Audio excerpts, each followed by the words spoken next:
take to buy a home? Well, that's what we're going to be talking about today, and we're going to get started right now.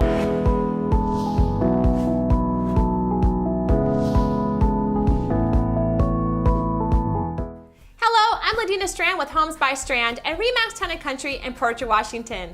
Thank you for tuning in today. If this is your first time here, consider subscribing by clicking the subscribe button down below or the little bell for notifications. So today I'm going to be sharing with you the 8 steps to buying your first home. So let's get started. The first thing to do is meet with the lender and get pre-approved. It's also important to know how much money you're going to have to put down.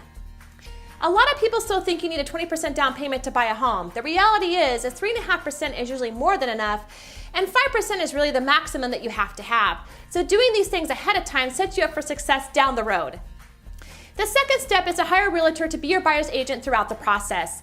There's a lot of moving parts when buying a home, and you could stand to lose thousands of dollars. The reality is you could do this before meeting with the lender, but meeting with the lender and hiring a real estate agent are the first 2 steps to take in order to buy your first home. It's also important to understand that when you hire a buyer's agent to represent you, you're rarely going to have to pay them. Most of the time, they'll be paid by the seller, so don't worry about having to fork over any extra money, especially right out of the gate. But it's so key to have somebody who's going to work with you and represent you and look out for your needs throughout the whole entire process. Now that these steps are taken care of, it's time to start having some fun and looking at some houses. The best part is, with technology nowadays, you don't have to see everything in person. There's tons of great websites and apps, and your agent will be able to send you houses tailored to your needs, and that means you might only see 1 or 2 houses before putting in an offer. That's what happens when you're able to weed out all the properties that don't fit your needs through your computer instead of having to see them all in person. So don't be afraid if one of the first houses you see in person is the one that you actually end up by writing an offer on. Now the next step is putting in an offer when you find the right property for you. Now this may seem obvious, but the reality is in Kitsap County, we're still in a strong seller's market. And if you take too much time to write that offer, you might miss out on the property that you're actually after. Now that we got the offer accepted, it's time for the home inspection. A home inspection is exactly what it sounds like. It's inspecting the home to see what kind of conditions it's in.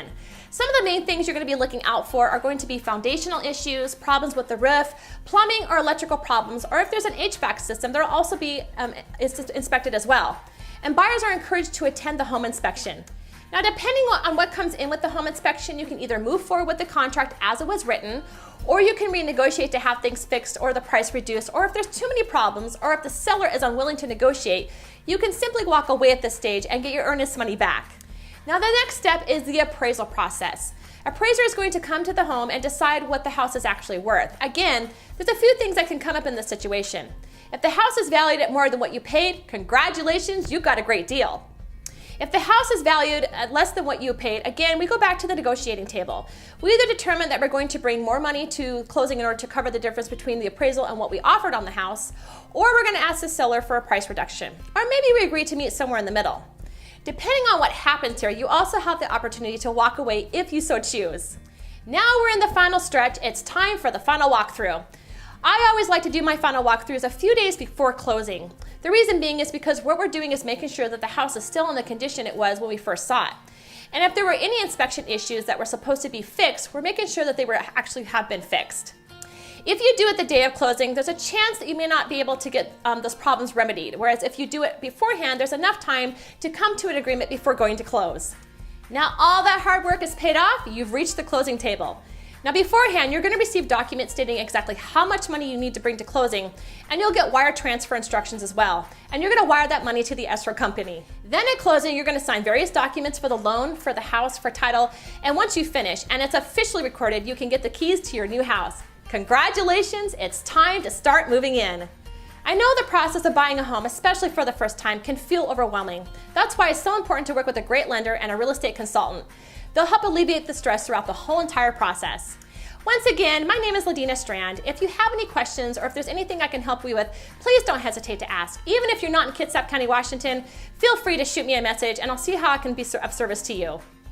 I also did a video a while back on FHA versus conventional loans where I discussed the difference between the two. And this goes back to which loan program is going to be the best one for you and what your down payment is going to be. You can access this video by clicking on that link up above. Thank you for watching, and keep a lookout for my future real estate videos with home buyer and selling tips. Make it a great home buying and selling day. See you soon.